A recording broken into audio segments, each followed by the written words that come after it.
Hey guys, welcome back to the outstanding video. Guys, in this video we will discuss how can you approve a sponsor request on your Cash App account. So you can approve it very easily. So first of all guys, you will make sure that you have an active internet connection. After this guys, you may open your app store and you will make sure that you have latest and updated version of Cash App. If you are not latest and updated version, please update your app from here. Then guys, you may go back and open your Cash App.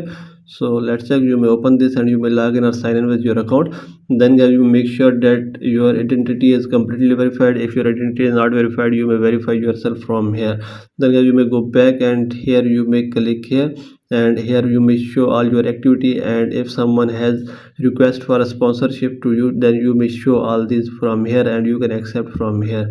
So if you're not showing, then you may click here and you may click here on family, so you may invite them or you may accept them from here also. After this guys, you may check, you can easily approve a sponsor request from here. So if you're facing any problem related to your sponsor request, then you may click here on support and contact to Cash App support team. From here, click here on chat and you may tell them your problem and they will fix it as soon as possible. So by all these methods you can fix it very easily. So this is the video guys.